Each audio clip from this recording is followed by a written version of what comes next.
Tonight, I'm going to tell you about a babysitting job that never should have existed. When you look for it now, you won't find it. There is no listing, no address, no family, no property record. On paper, it is an empty patch of land at the dead end of a suburban street. But a 17-year-old girl walked into a house there. Something watched her through a baby monitor, and by the time anyone went looking, both she and the house were gone. All that's left is what her phone kept quietly recording while she was inside.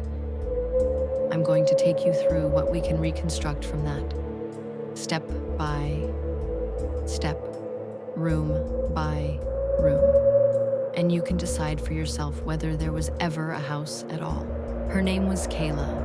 She grew up in one of those Ohio suburbs where the air always smells faintly of cut grass and gasoline, where kids learn to ride their bikes in carefully curved cul-de-sacs, and every driveway has the same oil stain in the same place.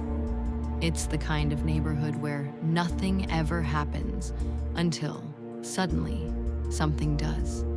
And then, everyone remembers every small detail too late. The job came from a neighborhood Facebook group buried between posts about block parties and lost cats. A woman, calling herself Jenny from Sycamore Lane, wrote that she needed a babysitter that evening. 4 hours, 1-year-old baby girl, $100 cash. Kayla's mom saw it first and sent her a screenshot. She thought she was doing her daughter a favor. Easy money, close to home, safe. Kayla messaged the woman. The woman replied.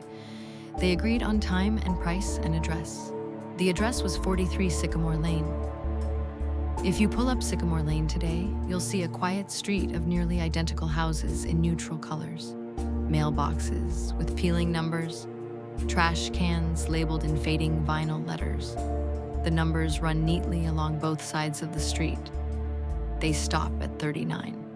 There is no 43. There never was. But Kayla didn't check a map. She lived close enough to walk, maybe 10 minutes. She pulled on a hoodie, told her mom she'd be back before midnight, and stepped out into early evening air that still held the day's leftover warmth. A neighbor remembers seeing her go. That's important. That's the last confirmed time anyone saw her standing on concrete ground that still exists. The neighbor was out on her porch watering potted plants.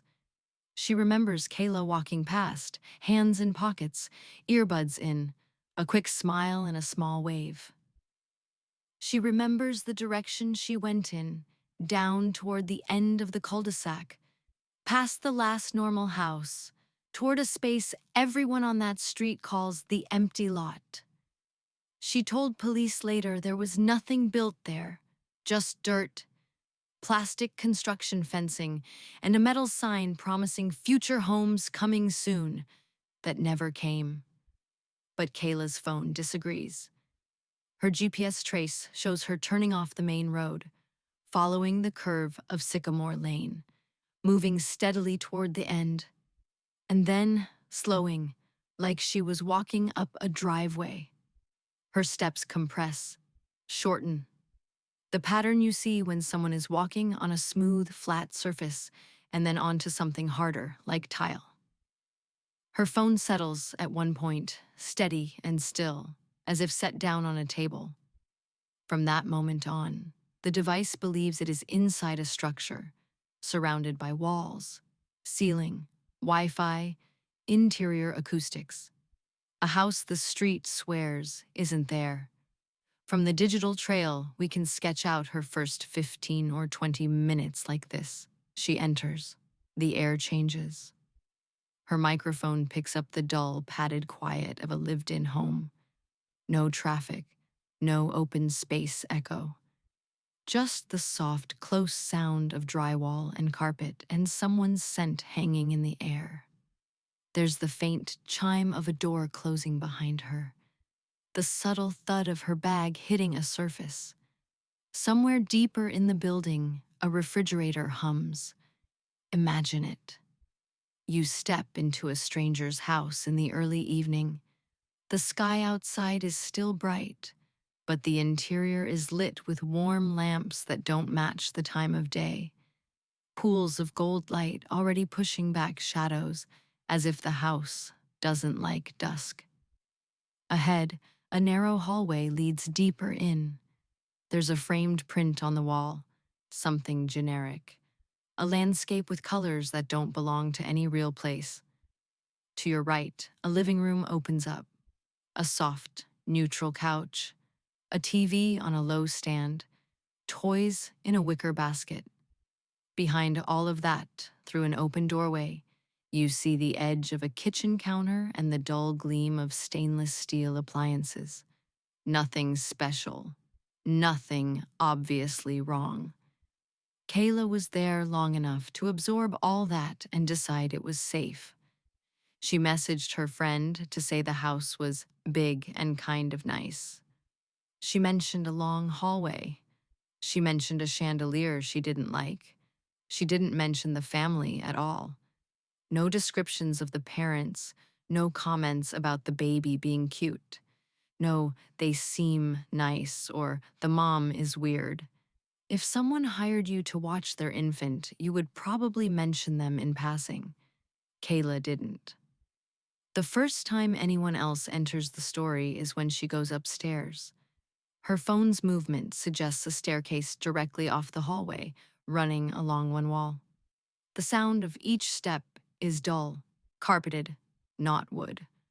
The higher she goes, the more the house settles around her. The creak of boards, the faint tick of cooling metal, the hollow hush you only get on second floors. At the top, she turns, her steps slow, uneven. She's orienting herself. There's a short pause, and then she enters what can only be the nursery. We don't have video. We have two photographs. They're nothing at first glance. One shows the corner of a room with light green walls, a white crib, and glow-in-the-dark stars stuck crookedly to the ceiling. The other shows the same crib from another angle, rails high and empty. On the floor, a small stuffed rabbit lying on its side like it was dropped mid-play. There is no baby in either picture. No blur, no small form, no tiny hand clutching the bars. But we know she believed there was a baby because she talks to it. Her microphone picks up the soft, automatic voice people use around infants, the sound of her humming under her breath as she moves around the crib, the gentle tap of wood as she places something on the rail, likely the baby monitor. That monitor is the reason you're hearing this story at all. It's old technology, the kind with the small camera bulb and a hissing audio feed, the kind that doesn't understand software updates or firmware patches, just on and off, sound and silence. At some point while she's upstairs, the monitor begins feeding audio to her phone. She didn't set that part up. Her phone connected anyway. The first recording from that stream is almost normal. You can hear Kayla's breathing, slightly elevated from carrying the baby or thinking she is. The faint rustle of fabric. Her voice, close to the microphone, whispering something soothing. Then, beneath her voice, like a current under the surface, another sound. It isn't clear words at first. It's more like the shape of speech, the wet edges of someone forming syllables just out of range. The device struggles to capture it, pulling too much air, too much static, like it's listening down a long tunnel. And then, just for a moment, the noise sharpens. Two words rise out of the hiss and hang there. Don't leave. Soft, almost tender, not hostile, but not Kayla's. She doesn't react right away. Maybe she doesn't hear it in the moment. Maybe she thinks it's the baby fussing, or a street noise bleeding in through a window, or some interference from another house. Later, though, she sends her friend a vague message about the monitor talking. She doesn't describe what it said. She doesn't say the words out loud. It's easier to joke and move on. Back downstairs, the house feels different. This is where her recordings become harder to explain by creaky pipes and old wiring. You can hear the way the silence changes when she returns to the first floor. Before, the quiet had a warm, lived-in quality. Now, it's thinner, like the rooms have become hollow. Her footsteps sound louder against the floor. Every noise she makes feels just a little too sharp, like the air is paying attention. She moves through the living room, into the kitchen, opens cabinets, closes them. There's a pause at the sink. Water runs briefly, then stops. Her breathing gets slower, controlled. She is listening. There are sounds she doesn't describe in texts, but that the microphone hears. A faint thump overhead when no one should be moving upstairs. The whisper of something brushing the wall.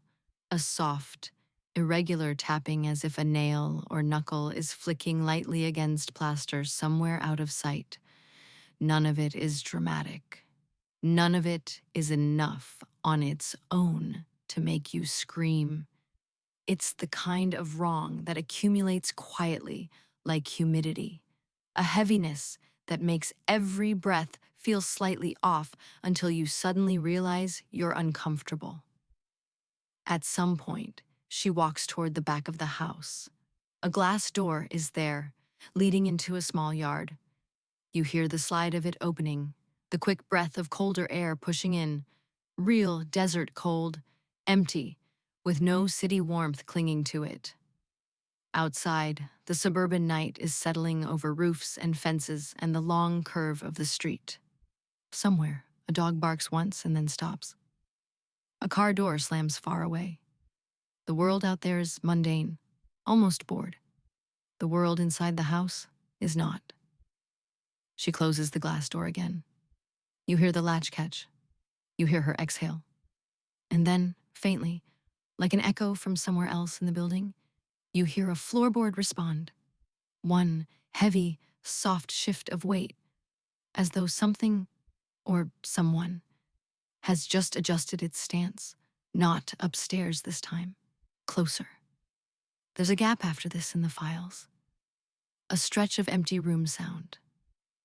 The audio equivalent of staring at a painting for a long time and noticing nothing until you're not sure whether it's because there's nothing there or because something is hiding too well. When the recordings come back to life, she's moving again. Back up the stairs. Slower now. Every step measured, like she's bracing for what she might find. The monitor in the nursery is still on. The baby, if there ever was one, doesn't make a sound. Instead, when she steps into the room, the audio changes in a way that's hard to explain if you've never listened to a haunted recording before. It's not a voice you hear first. It's a tension. The noise floor of the room narrows, tightens, as if the monitor is being moved closer to something warm and living. The static thins. The background hum of the house drops away. For a few seconds, the only sound is breathing. Not rough, not monstrous, just too close to the microphone, like someone has leaned in. Kayla says something here. Her voice is small and tentative, maybe a soft hey, or the baby's name, or simply hello. The monitor answers with silence, and then, so quietly you could miss it if you weren't waiting, a second breath slips out, lighter, thinner, mirroring her own rhythm almost perfectly, just a fraction of a beat behind, like something trying on her pattern to see how it fits. When the whisper comes this time, it isn't distant. It's right in her ear. You don't need the exact words to understand why her footsteps stumble in the next recording, why her breathing spikes, why she starts moving through the house with the careful, blind pace of someone who's finally realized they are being studied. Whatever that monitor was listening for, it had found her. And that's where we'll stop for now. Kayla didn't run downstairs immediately. Fear doesn't always work that way. Sometimes it freezes you first, holds you in place like a hand pressed lightly against your spine, waiting to see what you'll do. She stood inside the nursery doorway for several long breaths. Her phone stayed recording from her pocket, picking up small, trembling sounds, fabric shifting against her hoodie, her fingers brushing the doorframe, the faint stick and release of painted wood under her grip. Only one thing in the room was completely still, the crib. And yet, the air felt wrong, as though someone had just stepped out of it. She backed away slowly, one careful step at a time, until the house seemed to sigh around her, settling, adjusting, relaxing now that she was no longer in the nursery threshold. Her shoes whispered against the carpet as she returned to the stairwell.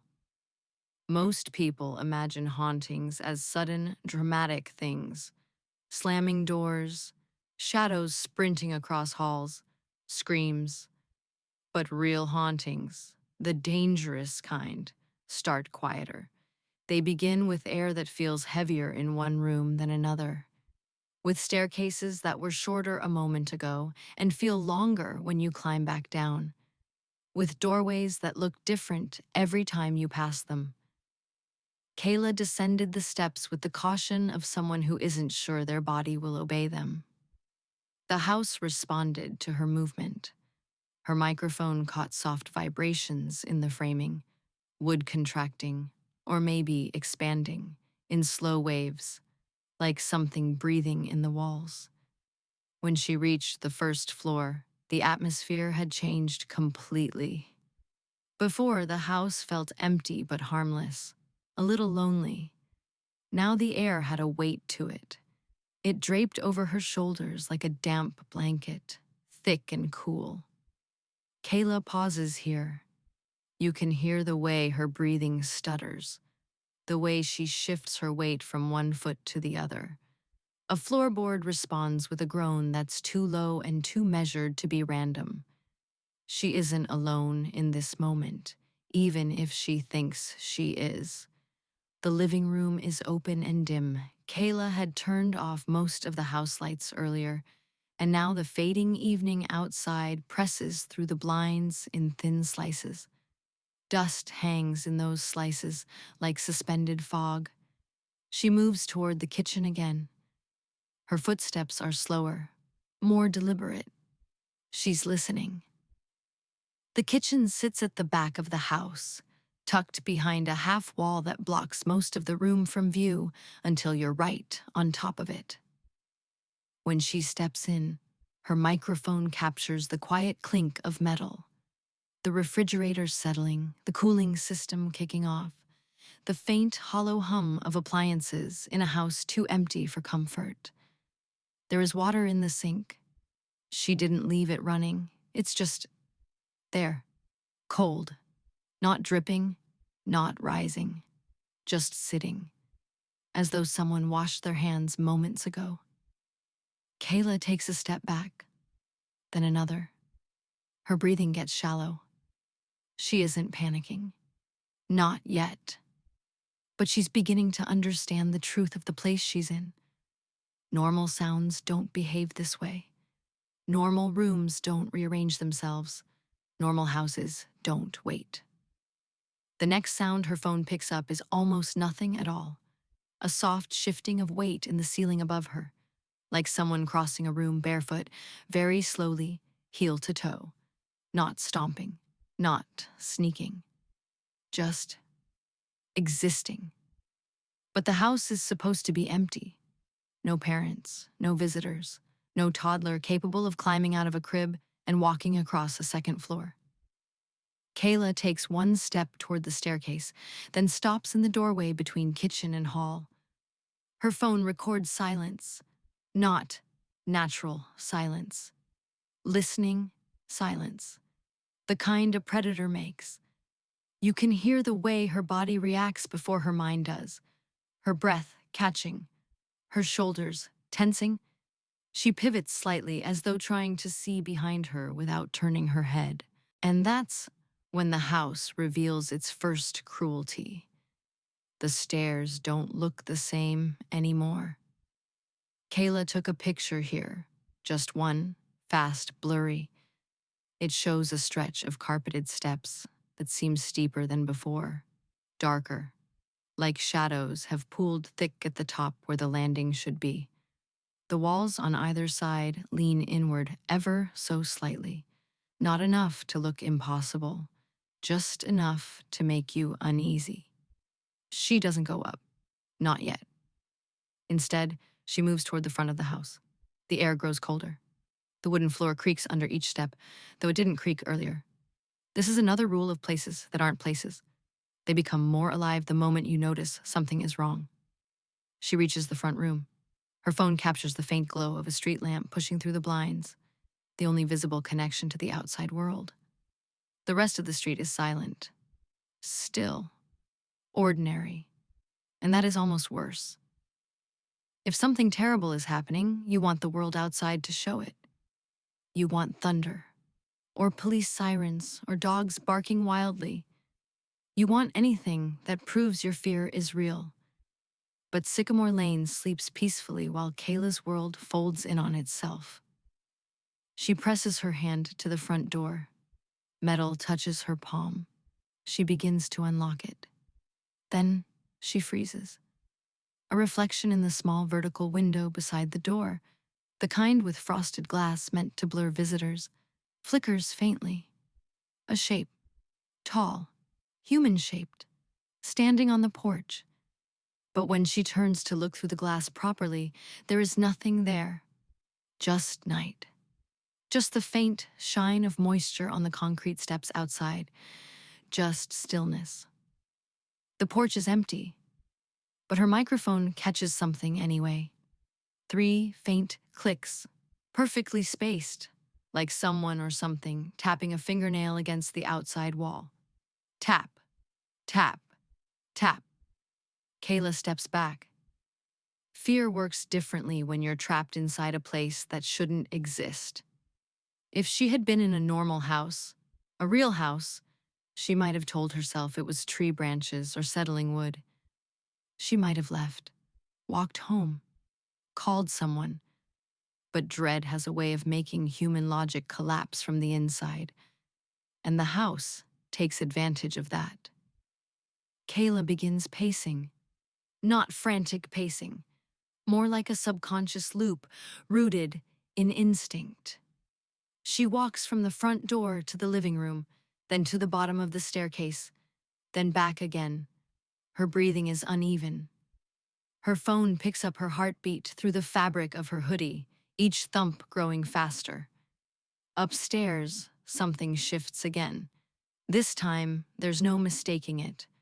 A long, deliberate drag of weight across the floor. Not footsteps. More like something pulling itself from one part of the room to another. Kayla makes a sound. Not a scream, not words. Just a small, choked exhale. She's afraid to go back up. She's afraid to stay downstairs. She's afraid to leave. She's afraid to open the door.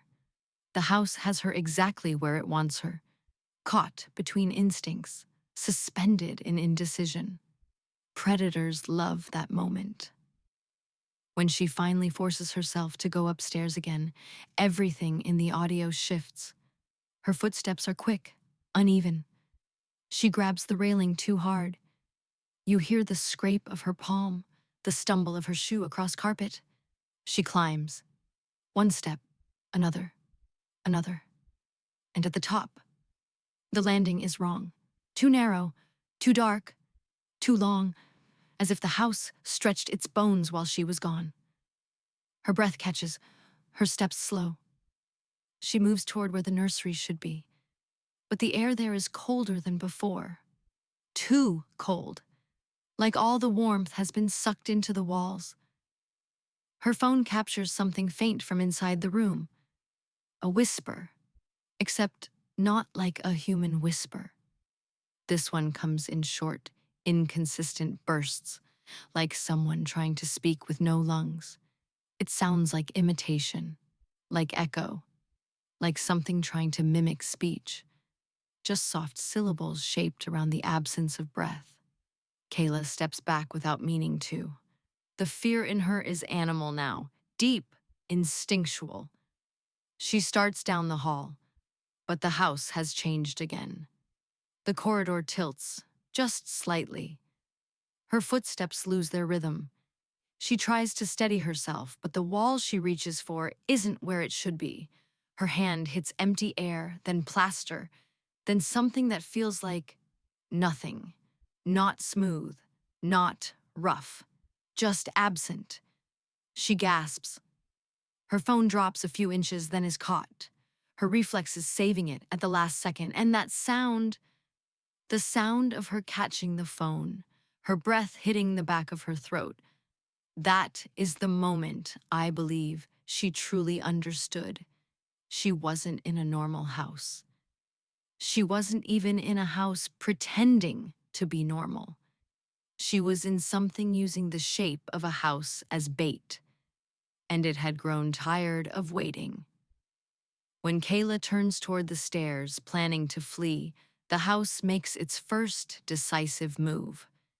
The baby monitor in her pocket, silent for minutes, comes alive on its own, not with static, not with crying, with a breath that matches hers, perfectly, almost lovingly, as though something inside it has learned her rhythm, her cadence, her sound, and then a voice, her voice, whispers, "Don't go." Except Kayla doesn't speak. You can hear her choke on a breath at the same moment the whisper finishes. Whatever said, it wasn't human. It wasn't the baby, if there ever was one, and it wasn't Kayla.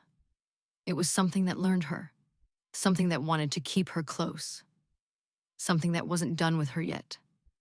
Kayla stood at the top of the staircase, frozen between floors, between decisions, between two different versions of herself. The one who thinks she can still get out, and the one who already knows she won't. The baby monitor in her pocket hummed faintly, as if something inside it was alive and restless. Its soft electronic whine vibrated against her leg with a strange, pulsing rhythm, almost like a heartbeat. Not hers, not human. She took a single step downward, but the house seemed to resist it. The stair beneath her foot felt subtly misplaced, half an inch too low, a fraction too soft, like the shape had changed when she wasn't looking. That's how these places work. They shift around you when you're scared. They bend, they breathe, they decide. Kayla steadied herself against the wall, but it felt different too. Cooler, smoother, like the paint had been stripped away, leaving a surface too bare to be normal. She whispered something, maybe a prayer, maybe her mother's name, but the mic on her phone only caught a thin, trembling exhale.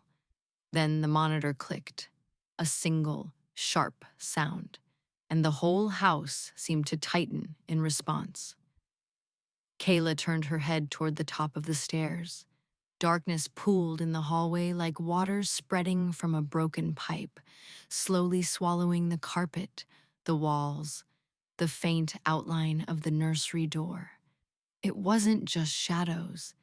It was deeper than that, dark in a way that looked deliberate, as if it had weight. Something waited in that darkness, something that had been listening to her since the moment she arrived. Kayla backed down another step. The darkness did not follow. It simply watched, stretching and shifting at the edges, adjusting itself like an animal settling into a crouch. Then the baby monitor spoke again. This time, it didn't try to imitate her. It didn't try to whisper through static. It didn't pretend to be breath. It spoke with a voice that sounded older than the house itself. "Come back!" The words were simple, soft, desperate, not a threat, a plea. Which is worse, in a place like this? Kayla ran. Not recklessly, not screaming, but with the sharp, controlled panic of someone who knows screaming won't help. Her footsteps thudded down the stairs, uneven, rushed, skidding on carpet. She reached the bottom step, stumbled into the living room, and slammed her hand against the wall to steady herself. The air down here had changed again. It was warmer now, dense, too thick to breathe comfortably, like the house was exhaling directly into her face. She moved toward the front door. She reached for the lock, but her hand froze inches away, because the door was open, not wide, just a sliver. A thin, perfect line of night bleeding into the room. Kayla had locked it earlier. You can hear the memory of the latch in the recording, but now it sat crooked against the frame, opened from the inside or the outside. It didn't matter. It was open. A soft draft pushed into the house, carrying with it the scent of damp earth and cold pavement. And beneath that, something else. A smell like warm breath on glass. Kayla stepped closer, slowly, as though drawn to it against her better judgment. She peered toward the gap. Outside, the world looked normal. The street lamp glowed weakly. A few porch lights highlighted the shapes of quiet houses. A car engine murmured several blocks away. Nothing wrong, nothing unusual. Except something had been standing there, not moments ago, seconds. Her phone's microphone picked up the traces her eyes couldn't see, the faint impression of weight shifting on wooden porch boards, a soft exhale that wasn't hers, and a slow, retreating whisper of footsteps moving away, but with no person attached to them. Kayla jerked backward. The door swung wider, like a hand had just let go of it. The air rushed in, and behind her, down the hallway, the house creaked in a way that sounded like a spine adjusting. She made it to the threshold. She stepped one foot outside. The cold air of the real world touched her face, her arms, her legs. Her breath hitched, because something in her knew that if she could get both feet on the concrete walkway, she would break whatever was happening. She lifted her other foot, and the baby monitor screamed. Not a voice, not static. A shriek, shrill, metallic, stretched too thin, like feedback from a microphone pressed against bone rather than a speaker. Kayla flinched. She dropped the monitor. It hit the hardwood floor with a crack that echoed through the house like a gunshot. The shriek cut off instantly, and in the sudden silence, she heard it. A sound from deep inside the house, deep enough that no human should have been there. A dragging noise, slow, methodical, like something large pulling itself across the floor upstairs, followed by a whisper. Not from the monitor, not from her phone, from the walls. A thin, sharp voice threading itself through the structure of the house. Stay, not loud, dead center in her ear. Kayla staggered out onto the porch. Her shoes scraped against concrete. You hear her breathing now, rapid, frantic, cracking at the edges. She is trying to get her phone, fumbling with it, fingers shaking. The GPS signal reappears for the first time since she entered the house. For 3 seconds, her phone knows exactly where she is. And then the signal cuts out again. You can hear her soft, panicked gasp when she sees it fail. Her footsteps on the walkway are uneven as she tries to move farther, away from the porch, away from the house. But something stops her. Her breathing halts. She says nothing, not a word. Her microphone records only the stillness of someone seeing something they cannot process. Just ahead of her, at the edge of the walkway, the air distorts. Not visibly, not like a movie mirage, but in the way the sound bends. There is a pressure there, an acoustic weight that shifts the noise of the night around it, pulling silence inward like a vacuum. Kayla takes one step back. The pressure steps forward, another step back, another step forward. The distortion keeps pace with her, not chasing, not lunging, just matching, like it is learning her movements the way it learned her voice. She turns. Her footsteps scramble. She runs back toward the house. Not because she wants to, not because she thinks it's safer, but because the distortion blocks the walkway and her body chooses the only direction left. She gets as far as the porch, and then her microphone goes silent. When the audio returns, it's distorted, warped, fluttering like the phone is being carried or held against fabric. There are no words, no footsteps, no human sounds at all. Just the low hum of something breathing in long, careful drags. Then the hum stops, and the house settles. A dull, final sound, like a door closing from deep inside a structure no one can see. Kayla's phone was found the next morning, 30 yards from the construction fencing at the end of Sycamore Lane. The screen was cracked, the case was scratched, the battery was dead. No traces of blood, no signs of struggle, no footprints in the soft dirt. The spot where her phone was found is just grass and gravel now. No house, no porch, no nursery, no baby monitor, no family named Jenny. Investigators say Kayla must have gone into the abandoned construction area, gotten lost, maybe injured herself, wandered off. That's the official story. But there's one last piece you need to hear. The reason I'm telling you this at all. When her phone synced to the cloud, it uploaded one final audio file. It has no timestamp, no metadata, no source. It shouldn't exist. It begins with silence. Then a voice. Soft, young, close to the microphone. Not Kayla's voice, but something wearing the shape of it. Something that learned her tone perfectly. If you hear this, it whispers, you're already listening. A long pause. And once it knows you're listening, it can find you too.